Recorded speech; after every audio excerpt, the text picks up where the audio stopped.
It's 7 o'clock. This is Sky News Breakfast. These are our top stories this morning. A national emergency, a warning people's lives could be at risk as the UK braces for its hottest day ever. Preparing for the worst, hospitals, rail services, roads and schools are all expected to be hit by the impact of the heatwave. I'm live in central London, where teams of charity workers will be helping rough sleepers with shelter, water and sun cream to protect them from the soaring temperatures. Meanwhile, wildfires are spreading across countries in Europe, with record temperatures causing loss of life and forcing many to leave their homes to the mercy of the flames. The race for number 10, the final 5 Tory leadership candidates face off against each other. Honesty, trust and taxes dominate the first of the TV debates. Liz, we have to be honest. We have to be honest. But borrowing your way out of inflation isn't a plan, it's a fairy tale. As COVID numbers rise, the drive to reach the 3 million people in the UK who still have not been vaccinated. A fist bump in public, but in private, President Biden says he told Saudi Arabia's Crown Prince he was responsible for the murder of journalist Jamal Khashoggi. I'm in Sri Lanka's capital, Colombo, where Parliament has met to start the process of electing a new president for this desperate and bankrupt country. In sport, England's Euros momentum continues as the Lionesses make it 3 wins from 3 against Northern Ireland. And at 7:45, we'll take a look at the papers with the editor of Spiked, Tom Slater, and Dawn Neeson, the former editor of the Daily Star.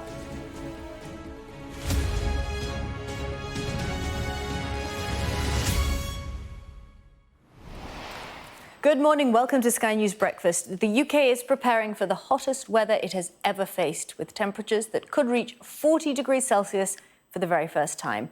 A national emergency has been declared with a warning that people's lives could be at risk as temperatures soar into early next week.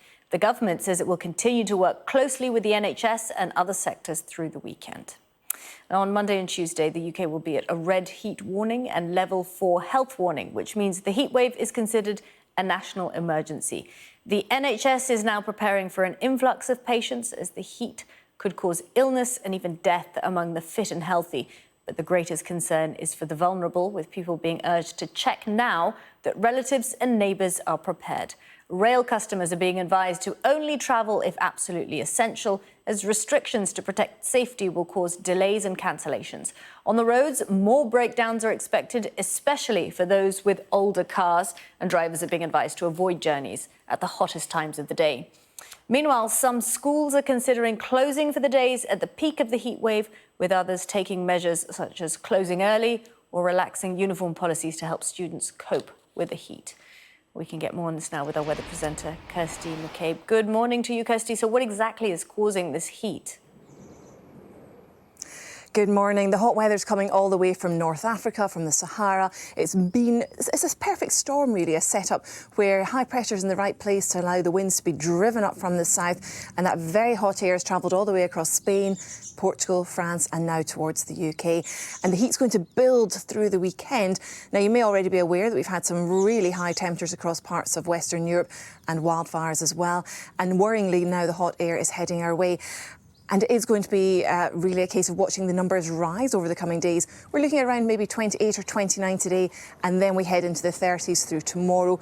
Could peak around 33, but it's Monday and Tuesday where we have this extreme heat warning in force, a red extreme heat warning, and that's because we're looking at seeing temperatures possibly breaking the record. There's an 80% chance, so that's pretty likely, that we're going to exceed that 38.7 record set in 2019, and there's a 50% chance that we could see temperatures for the first time ever in the UK hit 40 degrees.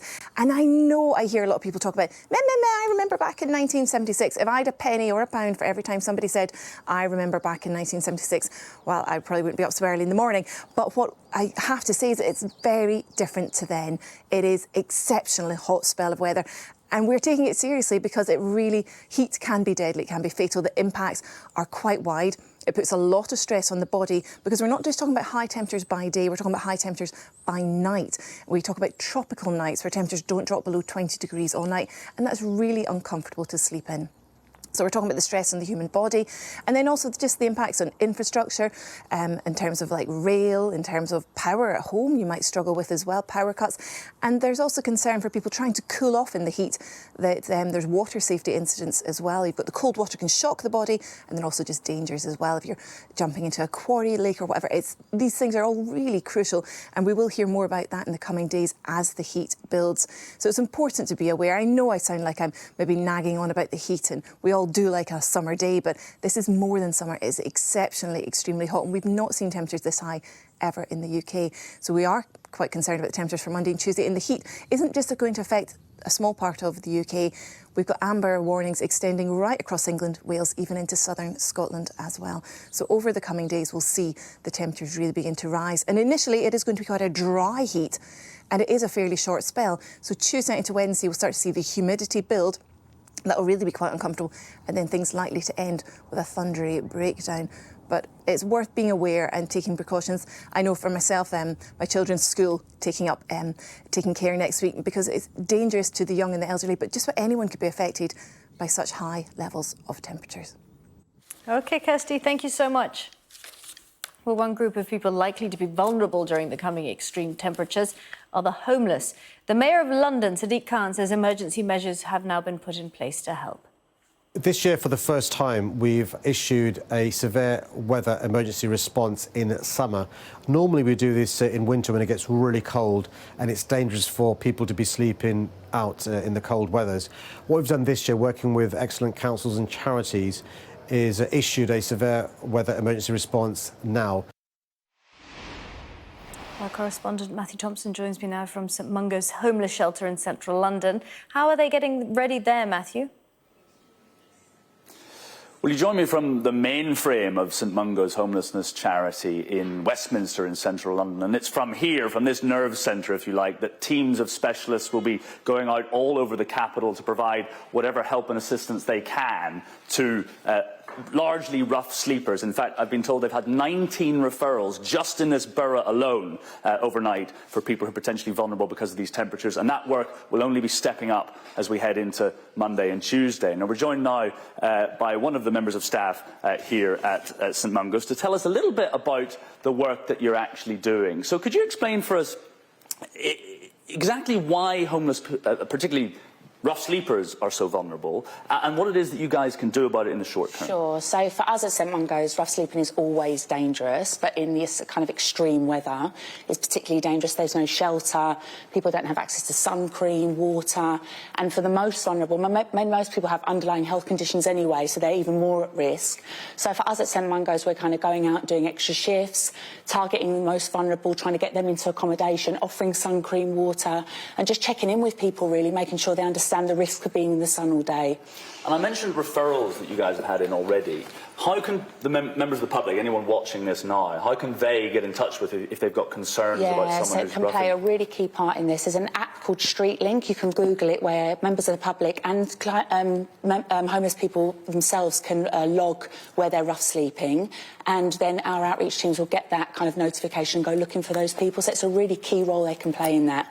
Excellent. Thank you ever so much. You're welcome. So as you mentioned, homelessness is just one part of a much bigger picture. There are clearly concerns about all aspects of British life as we head into these record temperatures on Monday and Tuesday. We've had warnings from the UK Health Security Agency, a national emergency, the first time that's happened. The Met Office, its first ever red heat warning. That means that there are going to be concerns about transport, trains running late, tarmac can melt in these sorts of temperatures. Huge pressure on the NHS, potentially ambulances being told, we understand, to limit the amount of time they keep people waiting outside, bringing more people into cooled areas and hospitals. Education as well. Schools potentially going to have to close if classrooms get too hot. A number of them already saying that they're going to have to bring in non-uniform days so kids can stay cool. So there's lots of ways in which we're going to be affected. The advice, broadly speaking, is try not to travel if you can avoid it, and pay full attention to all the advice that you get from the emergency services and from the government. OK, Matthew, thank you very much. Well, the hot weather is also proving problematic across Europe, with the EU urging member states to prepare for wildfires throughout the summer. In Portugal, firefighters have worked alongside local residents in an attempt to save their homes and communities from those rapidly spreading fires. So far, across the country, over 30,000 hectares of land have been burnt. In Croatia, firefighters have managed to stop flames from reaching the tourist hotspot of Vodice. However, several settlements and small villages in the surrounding area have already been evacuated. Meanwhile, wildfires have also forced the evacuation of more than 11,000 people from the Bordeaux region of France. High temperatures and strong winds mean testing conditions for the thousands of firefighters deployed to tackle the fires. Well, the former Chancellor Rishi Sunak remains the front-runner among fellow Conservative MPs, and one of those who's throwing their weight behind him is Claire Coutinho. Ms. Coutinho, thanks so much for joining us this morning. So how do you think he did? I thought he did very well, to be honest. I mean, he had one of the hardest messages that he was saying to people. He wanted to be very honest about what was happening in the economy. But really, I think that Rishi Sunak was the person who looked like he was the one who could be Prime Minister in a few weeks. He had an incredibly impressive command of the detail. He also, I thought, had a clear plan for the future, and particularly to deal with inflation, which I think is our number one problem at the moment. And most importantly, I think he was the one who wanted to be honest with people and say, these are the challenges that are ahead and this is what we need to do to fix them. Why couldn't he answer the question? It was a yes or no question about Boris Johnson's honesty.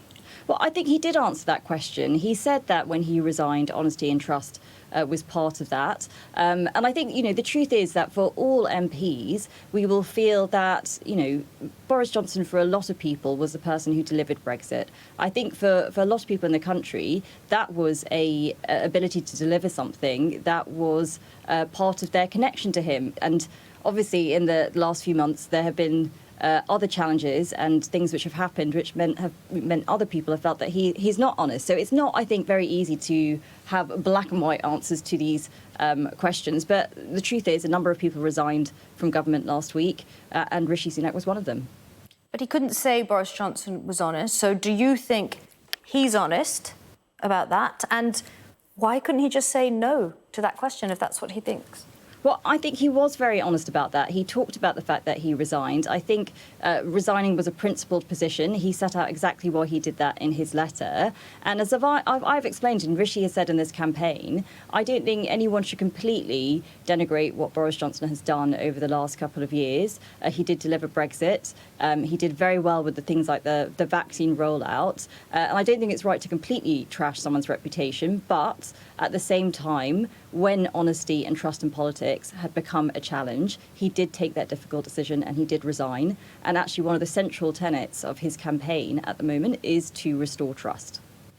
So, as you're saying, his pitch is clearly about being honest about the challenges, right, that we face. But do you think he needs something a bit more optimistic to win with the members? Don't they want a big Britain idea or big Britain ideas to really resonate with the members? Well, I mean, firstly, I don't think that the members are that different from the British public. I think what people want is a politician who will tell them the facts as they are and who also has a realistic plan to deal with the challenges that are ahead. I don't think anyone that I speak to, and I speak to lots of my constituents all of the time, is thinking that this isn't a difficult time for the country. Everyone can see what inflation is doing to their income. Everyone can feel the pinch. And actually what they want is someone who can explain to them what is happening and what their plan is to make sure that inflation doesn't get out of control. And that's exactly what Rishi is doing. And to be honest, I thought he was one of the only people who was doing that last night, and I think that's why people responded to him. It wasn't the easiest message there on that stage, but he talked about not wanting to, create fairy tales. He talked about wanting to be honest about what the situation was, and actually, I thought people responded to that very well. Did they respond to him? Because his polling with members is dire. Well, I don't actually think that you can look at every single poll. When I've talked to members, people are very positive about him. They see him as a very trusted, decent person. He's clearly, very intelligent. He's got great command of detail. And if you look at some of the things that he's done over the last couple of years, things like the furlough scheme, things like the cost of living package, I think you can see what kind of politician he is. So you wouldn't be concerned then if he was up against Penny Mordaunt, if you say we shouldn't look at the polls? Well, I mean, he talked last night, and I agree with this, that I think it's quite commendable for the Tory party to have so many great candidates in the race. I think he'd welcome whoever he was up against to have that debate. Do you want to see in the final two? Well, I'm not going to get into who should be in the final two because I think they are all good candidates. I just think that Rishi Sunak is the best candidate. And I think if you watched the debate last night, I would urge everyone to go and watch that debate. I think it is good that we have these robust debates about the economy and about the future of the country. But I thought he really did stand out heads and shoulders as the person who had the clearest plan. And I think that's what will come out no matter who is the other person that he's up against. OK, Claire Coutinho, thank you so much for talking to us. Thank you. Let's go straight to our political correspondent, Rob Powell. He's in Downing Street for us this morning. So, Rob, what did you make of that? I think there weren't necessarily the big sort of game changers that we always look for in these debates for any of the candidates. That said, I don't think anyone completely bombed either. In terms of Rishi Sunak, I think his team will be pleased with that performance last night in terms of his defence of his record in the Treasury, his defence of his approach to the economy as well. That said, and you were touching on this with Claire Coutinho just then, this is almost the more straightforward part of the contest for Rishi Sunak. I think after last night you would expect him to be on the ballot for the membership. It's when it goes to the members that this becomes a lot more complex because, as you were pointing out to Claire Coutinho, actually the head-to-head polling between Rishi Sunak and people like Liz Truss and Penny Mordaunt among the members at the moment doesn't look good for him. So I think over the summer, if he is to make it onto those final two, that ballot paper, Rishi Sunak will need to do something to bring the members on side. In terms of Liz Truss, obviously on the economy, on tax, a completely different pitch to Rishi Sunak. Talking more about tax cuts. And the challenge for Liz Truss will be convincing people that she can do it, that these tax cuts are sustainable and that she can push them through in a responsible way. I thought under grilling from Rishi Sunak, maybe more than the presenter last night, the jury is still out on whether she can sell that as believable. On Penny Mordaunt, I thought there are still difficulties there on nailing down exactly what she believes in and bluntly, if she is any good, what her record in government is. And I thought on lots of issues last night where there was quite a big divide between candidates, especially Rishi Sunak and Liz Truss, Penny Mordaunt was sort of somewhere in the middle, but was struggling to articulate exactly what her position was. So I think that will be the challenge for her and her team in the coming days. In terms of the outside candidates, if you like, Kemi Badenoch and Tom Tugendhat, I don't think there was anything there to suggest any major upsets. I don't think Kemi Badenoch had the breakthrough she was maybe looking for. Tom Tugendhat came out top in some of the snap polling and I think did get some of the biggest rounds of applause of the evening, potentially because he is a lot freer in what he can say. So I think for those two candidates, I don't think anything's changed. I don't think they're going to be the next Prime Minister, but I think after those performances last night, they probably haven't done themselves any harm in getting a good job in the next government. OK, Rob, thank you so much. Just a reminder, we've got a special programme coming up next week. Sky News will broadcast a live TV debate with those who want to be the next leader of the Conservative Party and the country's next Prime Minister. The debate between the candidates will take place next Tuesday at 8 p.m. Now to Sri Lanka, where mass protests over the economic collapse of the country have forced the president to flee and resign. Today, Parliament met to start the process of electing the country's next president. Any candidates will then be voted on next Thursday. Let's speak to our correspondent, Nicole Johnson, who is live in Sri Lanka's capital, Colombo. So, Nicole, they've started the process of electing their next president. Yes, it was a short meeting of Parliament, though a special meeting, only 30 minutes long. The nominations have opened. They'll close on Tuesday. And on Wednesday, the Parliament will elect a new president. And that will usher in a new era, effectively, in Sri Lankan politics, because we've had the downfall of the Rajapaksa family. This isn't the end of it, though, for protesters. Far from it. They'll be keeping an eye to see who nominates for the position of president. And they're concerned that the acting president and former Prime Minister, Ranil Wickremesinghe, will apply for that job. That is not acceptable for them. They regard him as a loyalist of the Rajapaksas. And if he does apply for the job, we would expect to see more protests on the street. And if, in fact, he does apply for it and become president, those protests could turn violent. So all eyes in Sri Lanka are on what happens on Wednesday in that parliamentary election for the president.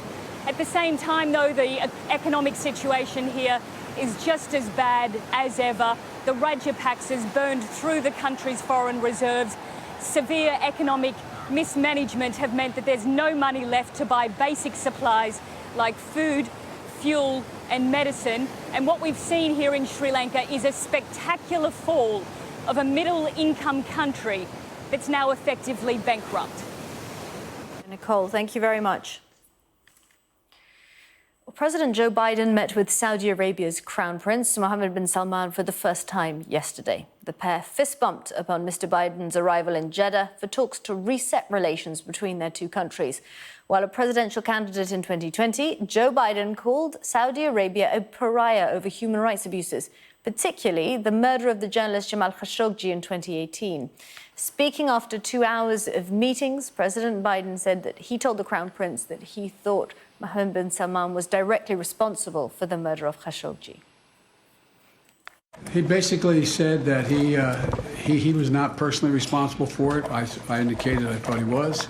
He said he was not personally responsible for it, and he took action against those who were responsible. 3 people have died and a further 15 have been injured following Russian missile attacks on the Ukrainian city of Dnipro. The local governor says rockets hit an industrial plant and nearby street late last night. Elsewhere, Ukrainian officials say at least 10 explosions have taken place in the southern city of Mykolaiv overnight. Russia has been accused of hitting a university in the attack, part of the Kremlin's continuing long-range bombardment of Ukraine. One of Mexico's top drug lords has been captured in an operation organized by law enforcement agencies in the Mexican Navy. Rafael Caro Quintero has been a target for Mexican and U.S. officials since he rose to power in the 1980s. He now faces extradition to the U.S. and charges there connected to the killing of drugs enforcement agents. Meanwhile, the Mexican Navy says 14 service personnel were killed when a Black Hawk helicopter crashed while it was supporting the operation to arrest Caro Quintero. The Mexican president says the exact reason for the crash is being investigated. Look at this. A pilot had a miraculous escape as his light aircraft made a crash landing in Bruges, in which he was able to deploy a parachute system as he fell. It meant the whole plane floated gently to earth and the pilot managed to walk away with only minor injuries. Time for the weather. Warm memories wherever you go. The weather, sponsored by Qatar Airways. The heat will build this weekend with the risk of dangerous and record-breaking temperatures early next week. Most places will have a fine and dry start today, with temperatures soon rising in the sunshine. However, the far north of Scotland will be cloudy with patchy rain. Away from the cloudier and wetter north, everywhere else will be dry with plenty of sunshine, hazy at times. Temperatures will peak at about 26 to 29 degrees Celsius in the south. It will be cooler around the coasts, which of course have the sea breeze. The weather, sponsored by Qatar Airways. Now, the Tory leadership debates are an opportunity, not just for Conservative MPs and the public to size up the candidates. It also offers Labour an insight into who they may be facing over the dispatch box. Labour's Shadow Exchequer Secretary, Abena Opong Asare, joins me now. Thank you so much for talking to us this morning. So what did you make of that debate last night? Good morning, Sophie. Thanks for having me on your show. I have to be honest, I know that the Tories are looking at their new leadership candidate in terms of who's going to take over the lead of the party, but it doesn't really make any difference for the average person up and down the country. All of them have been somewhat involved in propping up the Prime Minister Boris Johnson throughout his failures. The reality is we've had this government for 12 years and things haven't got any better for people. And I just think it's a distraction from the issues that are affecting people. We're seeing things such as a cost of living crisis, passport delays. There's so many things. The country is in a massive crisis and there's no leadership. They need a new leader. You don't think these debates, the leadership contest, affects people up and down the country? I think what we need to see is we need to have a Labour government, and this Conservative government has consistently failed for the last 12 years. And changing a leader doesn't change the fact that they still have these policies that are hurting people. What we're seeing is a leadership contest, which is pandering and focusing on Tory members, which is massively out of touch with the whole of the country. And that's why I think it's important that, we need a Labour government and we need an election to make it fair, so people have the choice, the decision to decide who they want to represent them. OK, but as it stands now, one of the five are going to be elected as the head of the Tories. I mean, from what you saw last night, who do you think you would have a chance up against at a general election? I have to say, from what I saw last night, none of them impressed me. What I've seen is Tory candidates essentially trying to distance themselves from Boris Johnson. We're in the middle of a cost of living crisis. The majority of them voted against Labour's proposal for windfall tax, not just once, not just twice, not just 3 times. And now they're saying that things need to change. Yet they could have used the power, their positions within their roles, to kind of stop things from escalating. And they did none of that. All of a sudden, they say they're going to introduce, apart from Rishi Sunak, they all say that they acknowledge that there is this huge cost of living crisis. These are the candidates, right? They acknowledge that there is a huge cost of living crisis, and they've all come up with ideas on how they're going to tackle them. The majority of them say they're going to cut taxes. Rishi Sunak says that he's called it a fairy tale. But so it does look as if they are engaging with the issues, and they do recognise the issues. I mean, this is far too late. We've seen 15 taxes implemented in the last 2 years. We're the only G7 country that's implemented a tax in the middle of the cost of living crisis. When Labour was in 5 weeks, we're going to have a new PM. In 5 weeks, we're going to have a new head of the Tories and de facto head of Prime Minister, excuse me. And 4 out of the 5 say they are going to cut taxes.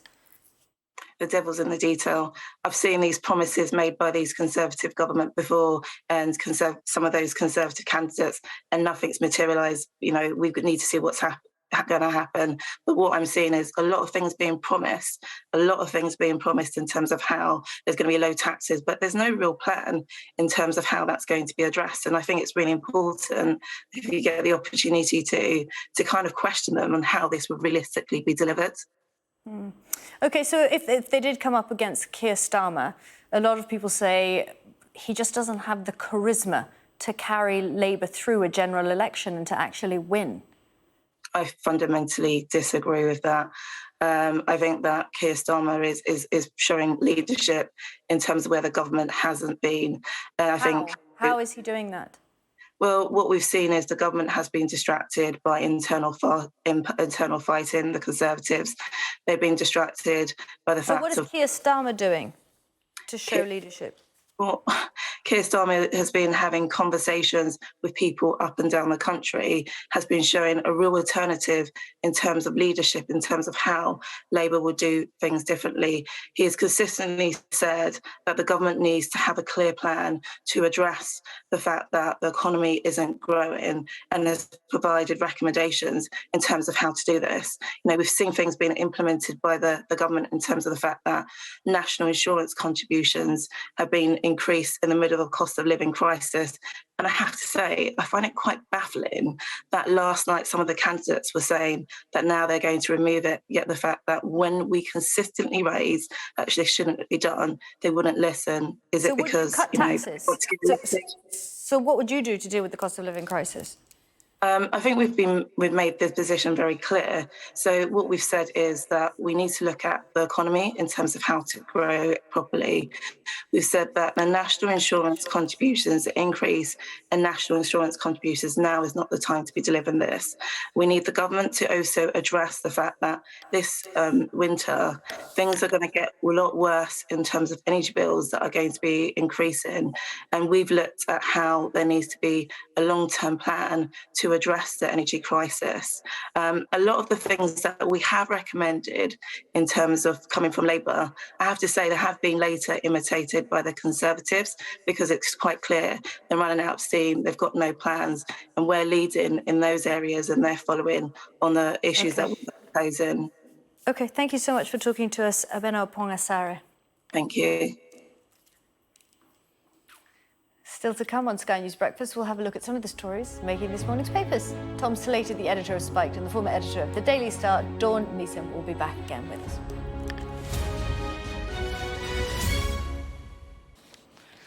Hello again. We're going to have another look through the papers. With us this morning to do so, editor of Spike, Tom Slater, and Dawn Neeson, the former editor of the Daily Star. Tom and Dawn, hello again to you both. Let's start with something a bit more cheerful than the heatwave. No, not really. The travel chaos.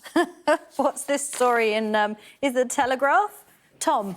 Yes, so this is a story about how essentially more travel chaos for people trying to get their summer holidays off the ground. So airport bosses at Heathrow, excuse me, have urged various carriers to essentially boot a number of people off of flights to allow them to leave. So that is rather than cancelling whole flights in relation to the staff shortages, particularly in ground staff, or just to put a cap on the number of people who are allowed to get on those flights to try and ease some of the congestion. This is something that they've tried before, usually limiting it to about 75 to 80%. But, you know, more bad news for people who, with the restrictions lifting and with us easing ourselves out of the pandemic, we're all looking forward to a good restriction-free summer. But we're seeing all of these consequences of the fact that you really can't just turn the global economy on and off again like a blow heater. It's going to have all of these knock-on impacts, and we're still feeling them even now. It's so interesting following this row with the airlines and with Heathrow. I don't know if you read Emirates' statement on the situation in Heathrow and that cap. Yeah, Dawn, you've seen it, right? Just a few key lines. I don't think I've actually ever read a press statement that is so scathing. This is Emirates about Heathrow and that cap, ensuring ground readiness to handle and turn around a wide-body, long-haul aircraft with 500 passengers on board. Obviously, they're talking about those huge 380 planes. Yeah, that one. No, that hasn't got 4 engines. But the big one with the 4 engines, the double-decker plane, right? They're saying it's impossible. It's not as simple as finding a parking spot at a mall. And Emirates have been really scathing about Heathrow itself, saying they chose not to act, not to plan, not to invest, and now faced with an Armageddon situation due to their incompetence and non-action, they're pushing the entire burden to airlines and travellers. Dawn, what do you think? Is this bad planning on Heathrow's part, or is this just a knock-on effect of everything that we've been through in the last 2 years? Well, I think there's part of both of those involved. But I thought Emirates' statement was incredibly refreshing, Kimberley, because they were being honest. I mean, Emirates during the pandemic obviously ran their business well. So many airlines, British Airways being one, I have to say, didn't. I mean, they made staff redundant. They didn't re-employ them. I mean, we knew that once the pandemic was over and we were allowed to travel again, that this would happen. And every one of us could see it coming, Kimberley. So why couldn't Heathrow? I'm naming Heathrow because that's what we're talking about, but other airports are also suffering. And it's not just in this country, other countries are suffering as well. So why didn't they prepare for this? So I thought Emirates' statement was incredible. You know, we've run our business well. We can fly, we can take off, we can get our passengers where they need to go with their luggage. That's a shock. Why are you not ready for this? It's so, you know, fair play to Emirates and Heathrow really are letting so many people down. And Kimberley, we all need a holiday, and so many families now haven't been away for 2 years, desperate to get away, ironically for the weather, and they can't, and they're facing all this stress and trauma. It's interesting, Emirates saying they're just going to carry on flying, so we'll see how that plays out in the next couple of days, couple of weeks. Let's have a look at the Daily Mail. Tom, this is something you've picked out. This row around Penny Mordaunt and her stance on trans rights. What do you think about it? Do you think it really has cut through? Because when you ask people, do you think this is what they're worried about? Or is it cost of living, top of the agenda for them? Of course it is, but I think the reason that this issue is being focused on is not because it's just cultural war froth, and it's not just because this is kind of black ops against Penny Mordaunt's campaign as she's painted it in some of the other papers this morning. It's because this gets to some fundamental questions, one of which is the question of biological reality. I fundamentally think if you refuse to understand that biological sex is real and it's an important thing, despite the fact that, of course, trans people deserve all the rights and respect in the world, then you really shouldn't be Prime Minister. And the other thing that this gets to is the fact that Penny Mordaunt has been slightly not straightforward with her own position on this issue. So she said trans women are women at the dispatch box. She has been accused of trying to resist using words like women and mother in legislation that was used to allow Suella Braverman to go on maternity leave, and being a supporter of gender self-ID, the idea that you could gain access essentially to many women's spaces and services just by basis of self-declaration. She is saying that people have fundamentally misunderstood her position, that this is a misrepresentation. So you're left with basically two conclusions, neither of which are good. One of which is that she's being dishonest about what it is that she actually believes or believes previously, or that she just goes whichever way the wind is blowing. And I think whilst these issues fundamentally matter to questions of sex-based rights, but they also speak to a question of integrity and truthfulness. And that's why they're not going away. It's not because it's just people trying to stir up a culture war when we should be talking about more serious issues. Now, she, of course, insists that she hasn't changed her position. Dawn, let's stick with the debate, bring up the Daily Mail. They've got the spread, page 12 and 13 on it. What did you think? Who came up on top? Who came out on bottom? On the bottom, how did they do you think? Well, it was absolutely fascinating, wasn't it? I mean, the frustrating thing, Kimberley, is that the vast majority of us watching this have no say over who actually wins this race.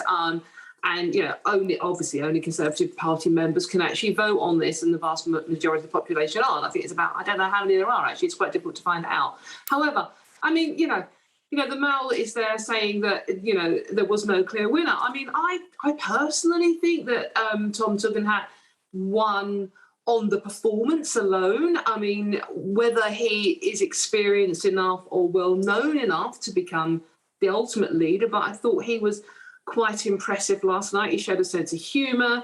He seemed to be saying the right things. He was quite down to earth. Obviously, he's served in the military. You know, he praised the NHS for saving and his military colleagues when they came back from Afghanistan and Iraq. So, and he made a joke with someone who worked for the NHS about, you know, and also thank you for giving me my children, not you personally. And that got a laugh from the audience. I think it was quite good.